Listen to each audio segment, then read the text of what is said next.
Hey, everybody, it's another Human First AI Marketing Podcast. I'm your host, Mike Montague. You can find us at avenue9.com, where we do all things content marketing for small businesses using AI and humans in the best of both capacities to help you grow your audience, to scale your story, reach the people you want to reach, build your business. And I got a very special guest this week, Solomon Thimothy, who has been a longtime friend. He's also been a successful marketer for a long time.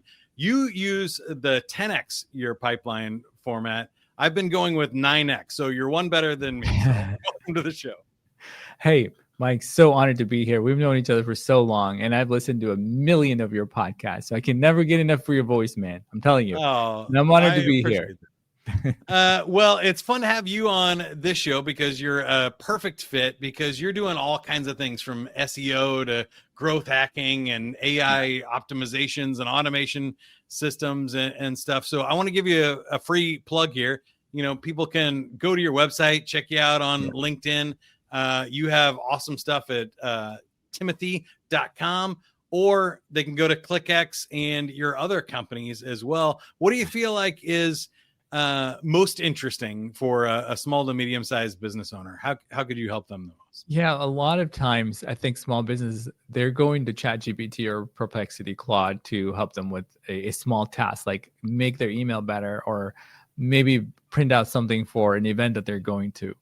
But what we found out is that's like where most people max out. And like you talked about the content, we literally take all the information about their business and we upload it to, say, Claude. So we would give them their QuickBooks, their Stripe accounts, their Google Analytics, their Google Ads. And then we start to really get down and figure out where is the opportunity for growth in their business. Where is the biggest levers that we can pull? As you know, in marketing, either you know what you're doing or you're sort of like guessing what you're doing. But now with AI being kind of like our thought leader, using the analytics because it has structured data, and AI loves consistent data, and you can feed it in so you can have real-time access to all these things. And now you can start asking, where are the zip codes with my most profitable clients, or what cities are they, or where are what's my average lifetime order for these customers, or who do I need to go back and resell to? Lots of business owners haven't figured out how to do that yet. And that, I think, Mike, is a huge opportunity for everyone, every single business. It doesn't matter how big you are. You can be $500,000 or $50 million. You don't know your insides because you're too busy working in the business. Well, I love what you're saying there, because it's almost the other side of the coin from what I do. I say that people need to leverage their conversations more. In this new, LLM world.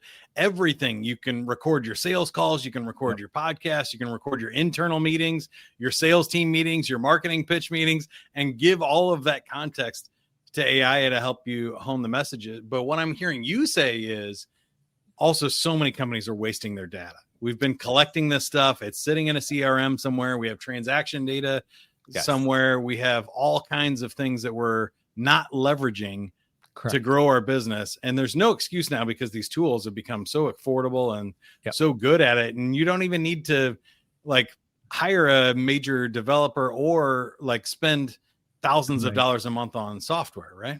You don't. So for instance, we're all familiar with HubSpot. HubSpot has a direct integration to Claude. So you can connect your Claude with your HubSpot, which means that there's no third-party developers you need. So then once you have that, you can say, hey, what's my opportunity? How many opportunities do I have stuck? Well, how long does it take before I can turn a lead into an opportunity? Most of our business owners, or they have salespeople, right? We and I, we come from that world. We have salespeople. We train them. We prep them for success, but they're not literally tracking the analytics of how many days does it take, and they're how long does it take to close a sale. They don't know any of that insights. They're just too busy trying to get them to move to the next step.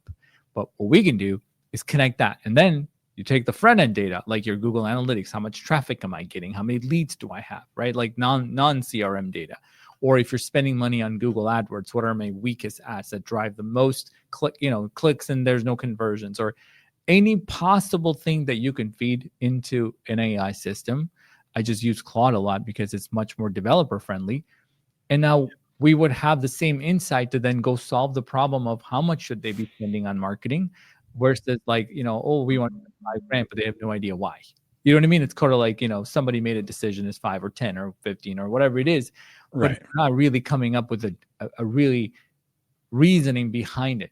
That's just one side of where we're seeing one of the biggest opportunities. Like you said, everybody's got this data sitting around. They don't even know, and they look at it once a month, if that, right? Like that's like a best case scenario, look at it once a month. Or a consultant will get on a call and walk them through. But what we do barely happens, give that to them in their phone so they open up Claude and have a conversation. And now you have a consultant in your phone. I mean, it's pretty insane. This is I think it is insane. And I want to help people understand this by zooming out and then zooming in on this. So first of all, let's zoom out on the wider philosophy and the stuff that you do. You're really like a growth hacker in your career. You've had a lot of success. And the 10X stuff, I always think is a more interesting question, because if you say, how do I get 10% better next year? It's usually work harder or longer and try a little bit, be a little bit faster than you were last year. If you want to 10X the growth of your company, you got to do something differently. You have to change processes. You have to really be strategic about what you're doing. So can you talk about that process a little bit and how you've seen that changing with AI? Absolutely. And then you're a perfect candidate, because what you're doing is kind of that 10X offer. Because in your marketing world for Avenue 9, you're not offering a million different things. Mike, you're offering a very few things that has the potential to make Avenue 9 10X bigger. Does that make sense? So I'll give you an example. So you can be a generalist or you can be a specialist, right? We both know this. We come from that sales route where we are experts in what we do. And most of the time, what happens, these businesses that we talk to, or, we bring them on and we look at their, sales data. Most of the time it's 10% this thing, 10% that thing, 10% that thing. And then they have all this mixed bag of services because they kept bolting on services, or they added on a division or bought somebody out. And now they have some clients hanging out with this. But you really ask them, what is that one thing that drives the most amount of profitability in your business? The one thing. Right? They know right out of the gate that we sell this thing that's $150,000, but we only sell 3 of them because not a lot of people know we do this. Right. And what about all these other things? Well, we sell the $15,000 thing and we sell the $2,000 thing. We sell a lot of them because, we're cheap or been around. I said, why don't you just sell this $150,000 thing 100 million more times? And you never even have to worry about trying to chase these $2,000 deals or those $4,000 deals. Yeah. But what is hard is that once you have a baked in organization with all this stuff, they don't really see that, they can't really execute on that. So going back to kind of the analytics or anything like that, you look at the numbers and you say, well, look, guys, if we could, I can help you market this one product, you're going to make a ton of money. And you talk about ROAS, you're going to make a lot more money on this one thing if we nail it down and get rid of everything else. That's all literally noise. Or we can try to be really, really average in all of these things.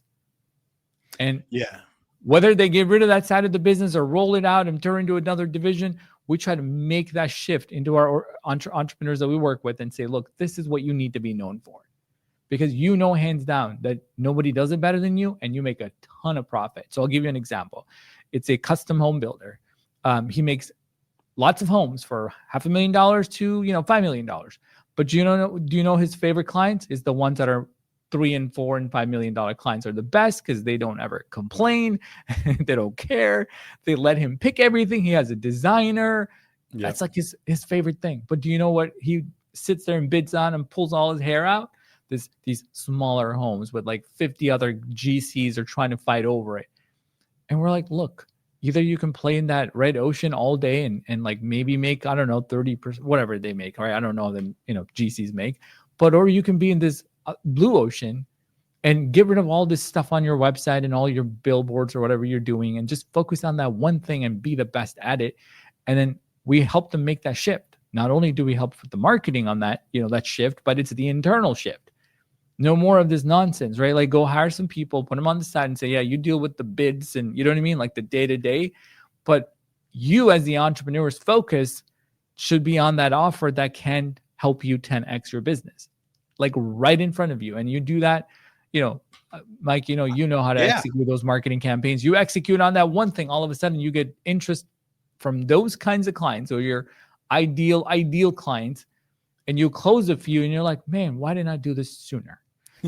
Well, from my old days and my sales training is one of my favorite lines is selling stuff that people want, they have the money to pay for, and the decision-making authority to say yes is not cheating. That's the way sales should be. And I think the same thing kind of applies to marketing too. It's like when you get that right product, service, market fit, and people just go, oh yeah, I want that. That's not like a fluke. That's not a magic wand thing. That's the way it should be. All of the other stuff you're trying to do to convince people that are not qualified is just wasting your time and money. So I love that philosophy. And I think it's one that's important in the AI era, because AI goes to the middle. AI, if you ask for a generic marketing advice, is going to say, well, you should be like everybody else. Or it might say like, look at the competitive landscape and find out how you're different, or something, and generic stuff from marketing books. But it doesn't say like, go all in on this, bigger offer and forget all these other distractions that everybody else is telling you should do. 100%. I'll lead with a book, which is from Dan Sullivan, 10X is easier than 2X. Yeah. Great book. I think everybody ought to grab that like today. If you haven't already, get the audio version where you can actually hear the interview with Dan Sullivan. And the reason I say that is you really, really have to hear it from somebody who's been coaching entrepreneurs for 50 years, because I know Dan personally and I get coaching from him. Let me tell you, after you hear that, you're like, I'm never going to go back to just trying to get, like you said, 10% better this year or 20% more, because it's only going to put you and I and everyone else who's listening in that average bucket. We know we'll never be the best at every single thing that we're always going to be doing, right? You can't, which is why, in your X world, you guys only did one thing. You did sales training. You didn't cold call for them. You said, here's what we do. Here's how it works. And same thing you're doing in your current life, right? Like you're like, we are AI, human centric. This is what we do. If you want to run like, a radio ads, I'm not your guy. Yeah. Even the direct-to-consumer pay-per-click stuff, like there's some really great pay-per-click people out there. They manage millions of dollars. It's never been my thing. I don't want to look at spreadsheets all day. I don't want to measure what 1% better looks like in a pay-per-click. And believe it or not, it's getting harder and harder to optimize because of the fact that we're so we're not, our buying behavior has changed. So you can never expect the same ROI pre-ChatGPT, post-ChatGPT. You know what I mean? So that's where I wanted to go next. So if we zoom in on this and say we've got the right strategy, we've collected our data and put this together, what does it really look like in a modern marketing funnel? Are you seeing any tactics and stuff that are significantly different? I can speak to some. Then maybe we start with you're an SEO guy too. SEO and GEO, kind of the same thing. It's still about building authority and expertise and doing great marketing and branding and being known for something. But what's your take? Absolutely. And I do this every single day with prospects that would jump on a call with me, and I just go to ChatGPT and I say, do you ever search for what you do on ChatGPT? So I had a guy who is a benefit administrator or coordinator, they'll help you get health insurance for your company. And he's in a particular, whatever it was, in Tucson, Arizona or whatever. I say, well, I go to ChatGPT and I'm actually using the ChatGPT browser called Atlas. Now maybe none of the people here has downloaded it yet, but it came out about a week or two ago. So what I'm saying is it's fresh, right? Like ChatGPT wants us to quit using Chrome. Come on, Mike. You know this. This is actually where this is all headed. That means then we'll stop using Google. Yeah, exactly, right? We stop using Google, then guess what? Like ChatGPT wins because they already own you, and every button on there is Ask ChatGPT. You can go to a page and then just ask a question about that page. So I said, find me the best benefit coordinator in this town, and I showed them where they don't show up. And nobody can understand why it is. I said, well, here's the thing. This is where your customers are going to be searching. They're not going to be searching in Google like you'd think, because they're not going to do any of that stuff because they already live in ChatGPT. You're not going to ask them to leave ChatGPT, go to Google, and then come back to ChatGPT, right? Like, we're not going to do that. No. It's just not going to happen. So every single person here watching, listening, needs to figure out whether or not they show up. And if they don't show up, they need to talk to Mike. That's what they need to do, right? Like you have to create content, like you and I know. You have to create answers for the questions that people are asking in Google. And if you are getting the data from all the call logs that you're talking about, recording and transcribing and saving to it, go ask ChatGPT, what are the number one questions I get from my prospects that aren't answered on my website? Start putting that in your website, right? Put schema markup everywhere. Now, Google, that can crawl all this, is where it's actually going to be feeding all the information to ChatGPT, Perplexity, Claude, and all of the above. So, well, you have some great hacks for that too. You just shared one of them that I wanted to highlight for everybody, which is you can ask AI to help you AI optimize your stuff or what questions people commonly ask. But you can also do the same on Google and other places of just start looking for common searches. And you don't need to spend a whole lot of time researching or a whole lot of money like figuring this out. Is you already know about your business. And if you know what kind of questions your customers ask, you can just start creating that content. 100%. And like I said, that content could actually be you're a video guy, create in video format, create in audio format, create in text format, create in social media format, like just X post or anything that can be crawled by Google or ChatGPT, right? Like any of these places. As long as it can be crawled, it's actually going to help you do that. So if you go to Google and search for something, there's an AI overview. Well, AI overview is replacing every single thing that's on Google. In fact, you could even hide the ad section altogether because people aren't even looking at it. They're like, let's hide it. Now, inside AI overview, what it's actually doing is giving you references to where they gathered the information to then summarize to put it into AI overview. So in order to show up in those little summaries, you still need to create the content. So going back to, is content dead? Do we need to still create content? No, we still do, because you're not going to show up in the little AI overview section. Do you see what I'm saying? Google's not giving you the blue links anymore, but it doesn't mean they don't read everything and rewrite to make the user's life easier. We still have to do our part. So going back to finding the questions or mining your own content from the calls that you're getting or recording, transcribing, that's literally the insight, but they have to execute this, Mike. It's easier said than done. Everybody still wants to know how to show up on ChatGPT, but you tell them this, they don't have any, they don't have any power to execute. Well, that's why we get to keep our businesses, right? So I love that. But what else have you seen working in the AI era? Are there particular tools, tactics, things that you think are better or safer going forward, or things that you think are going to burn out or maybe have stopped working? Well, one of the things that I like to talk about, and I do like an AI webinar every couple of weeks, because this is changing so much that people need to know what's happening, right? So one of the things that I absolutely love about AI, and we've been doing this for a while, we have so many different use cases. So what we do, I'll give you a perfect example. We'll go to LinkedIn and we'll look at Mike's LinkedIn, and then we will go take all of that, download it to our hard drives, and then we'll write a summary of what Mike likes based on what he talks about. And if I'm emailing you, Mike, here's what I'll do. If I'm cold emailing you, what do you think I'm going to talk about? About you. Yeah, stuff that's in your database. Yeah, stuff you want to hear about. Exactly. And the previous versions of cold email is all about the guy who's selling. It's like, hey, hi, Mike, was as personalized as it's going to get.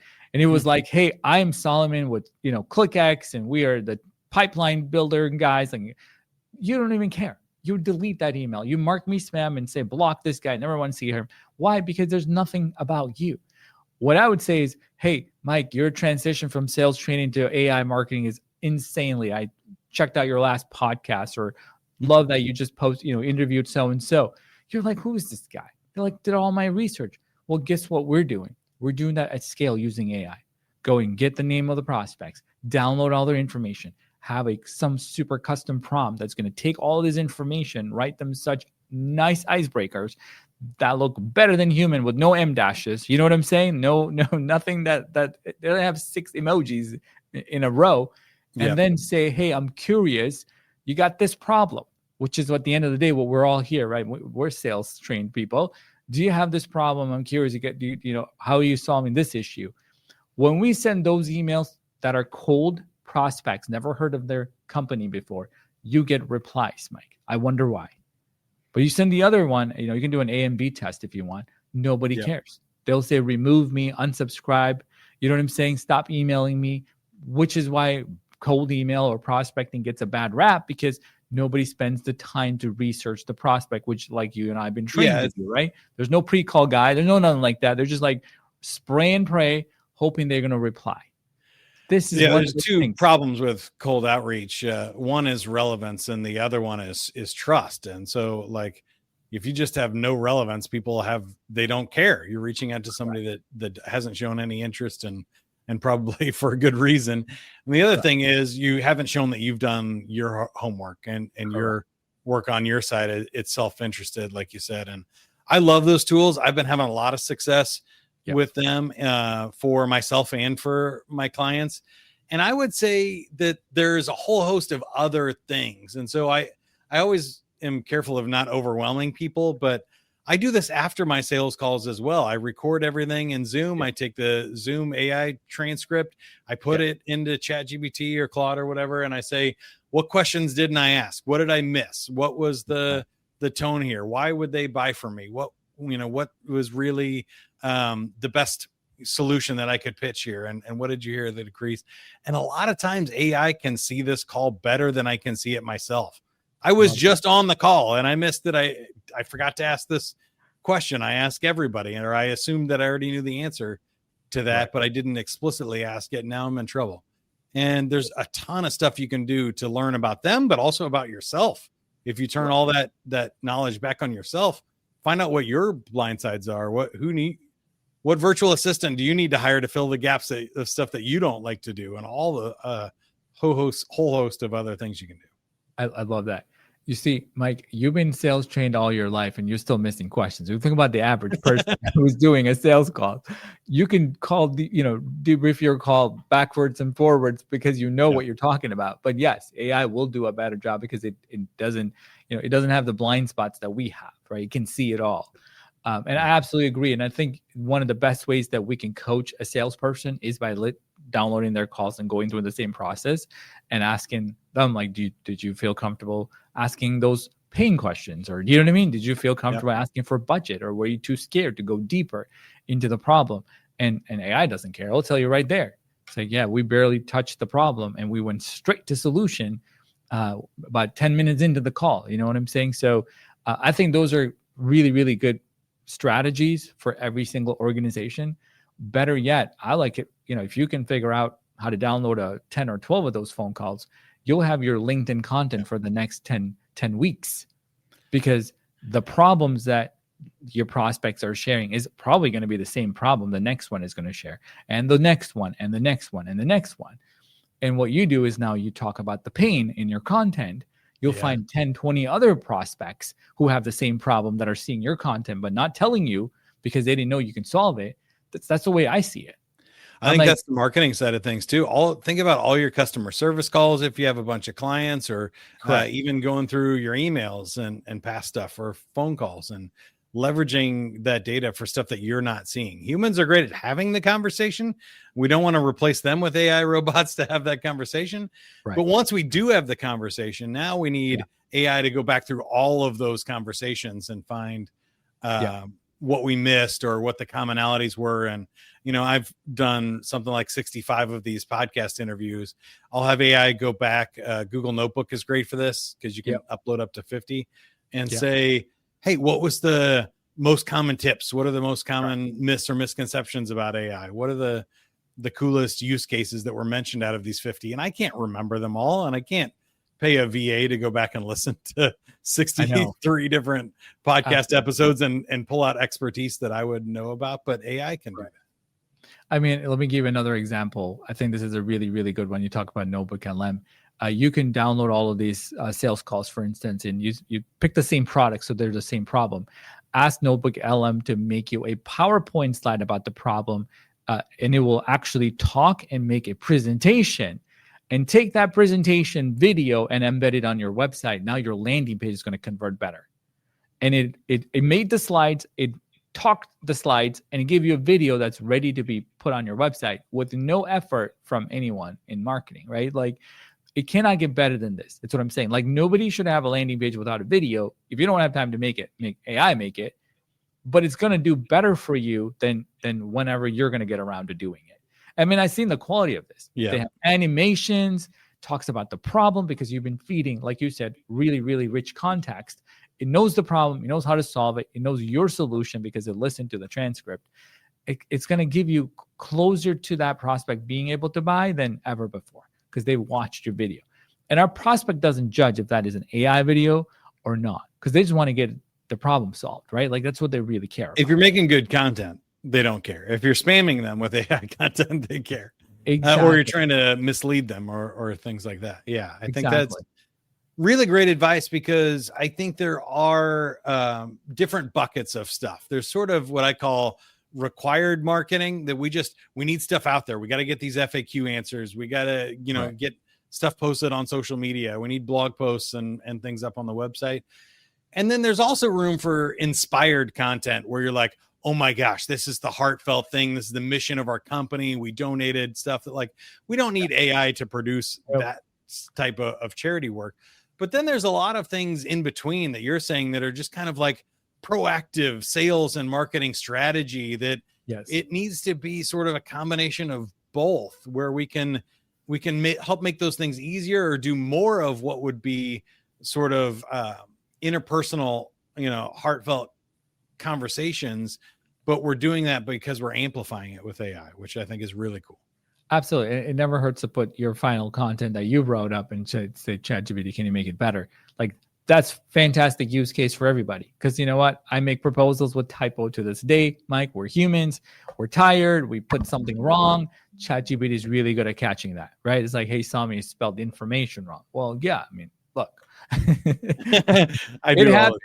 We need that, right? That's not the extent of what it can do, is what we're saying. The extent is so much greater. The extent is coaching you on your sales calls or creating content for you or making you a video or anything that you can imagine at this moment.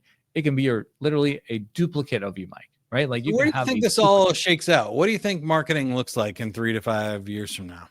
Ah, man. I think about that a lot because we're both in it, right? Like, it's our day job. However, we are fully adopted every possible thing that we can do. Our team is so dialed in on leveraging AI as much as we can, automating our regular old tasks, and simplifying it and making ourselves 10x more productive. Come on, I'm a 10x guy, right? Like, how do you do that? And if you can do that, I think you've done well. I think a lot of the tasks that we do today, that like going into Facebook Ads Manager and then like pushing a button or something very specific that we do, going into HubSpot, for instance, and writing a cold, whatever email template, and it's probably going to get replaced with prompts. That's how I see it. You don't need to go in. In fact, if HubSpot can do that for you today, they would, and they're already trying. Like, make me a landing page. It's actually making it, designing it, and launching it all at the same time as you're prompting it. Because there's apps you can build with no code. So why can't you make a landing page with no code? Why can't you make a email newsletter with no code, right? So I think I see it. We're going to get there. Yeah, exactly. And the second piece is these platforms like Google and Facebook aren't going to make it this difficult to run ads because that's what drives their revenue. So they're going to start adopting the same kind of models because they want to make it easy. Even if you're an ad manager, you know how to do it. Like you said, run millions of ads. They still want to make it easy. You just write a prompt saying, and people have done that. There are third-party apps that you can buy right now that you can write a prompt and it will make the ads, write the ad copy, and push it to Facebook. Why can't Facebook figure that out? I mean, they have. Yeah, I've interviewed some of those people on this podcast. Right. There's really cool AI optimization of which ads work better than others, and it's just instantly creating the ads for the best title, the best image, the best copy. All that stuff is cool. So Facebook going to flip on the switch, and it's going to make all those things irrelevant. But I just know that they want to make that easier for people to run ads. They don't want you to have to do all this work. And if you want to go on the manual mode and go all in, right, like go for it. But there's going to be more and more people will benefit from running ads without any technical knowledge. So will it put these people out of jobs? Yeah, I think that's not what I'm looking at. It's like, how do we upskill ourselves and make ourselves more relevant? And how do we add more value?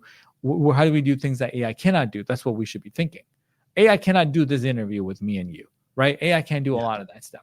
AI cannot do the strategy work that you're going to be doing.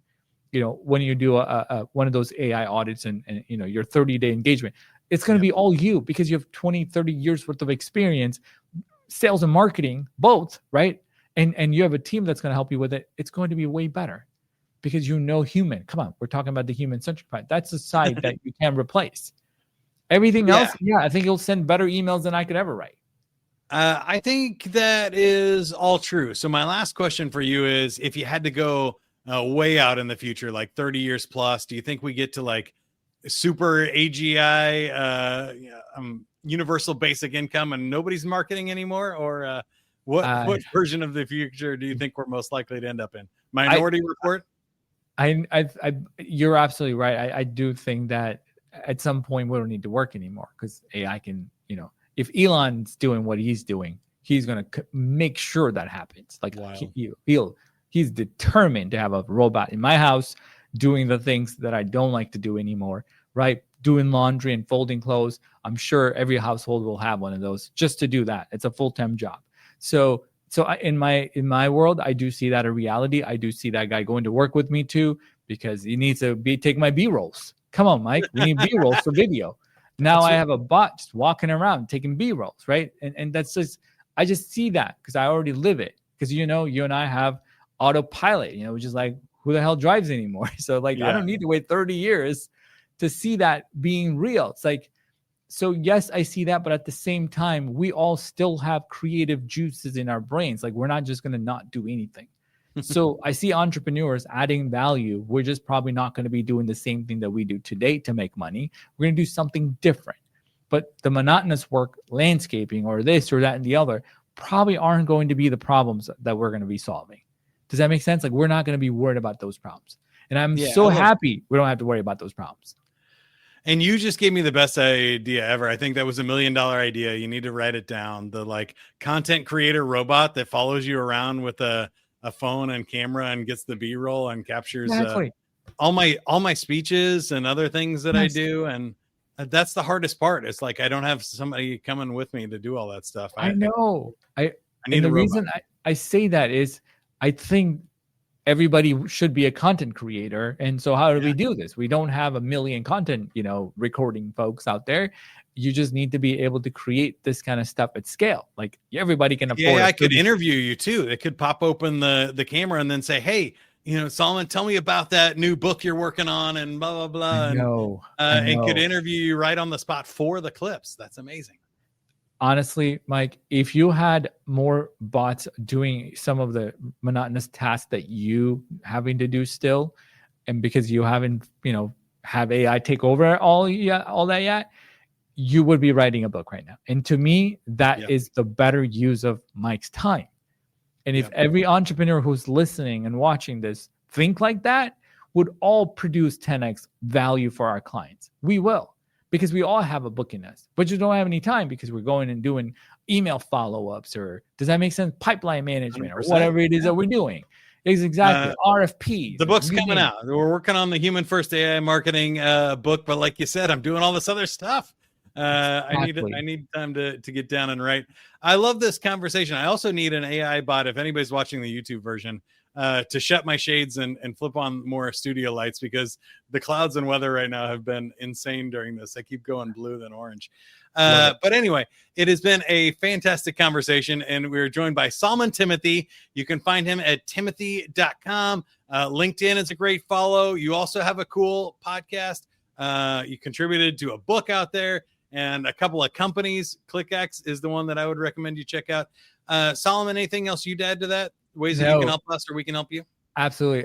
I hope this has been a bookmark episode. And if they need to find me, I'm always happy to answer any questions. We do this all day. So be happy to answer anybody. It doesn't matter who it is. Brand new, newbie starting. At the end of the day, me and you both know the power of AI and what it can do for your business. Happy to answer. Awesome. And as far as Avenue 9 goes, if you need help supercharging your marketing with AI and humans working together, we use the best of both worlds. We'll use AI to help you market like a big brand, and use myself and other human experts to help you get the strategies from people that have done it for big brands, and help small businesses punch above their weight, which I think is a really cool mission and something that I'm excited about. So if it sounds like something you'd be interested in, go to avenue9.com. Until next time, keep going, everybody. Have fun.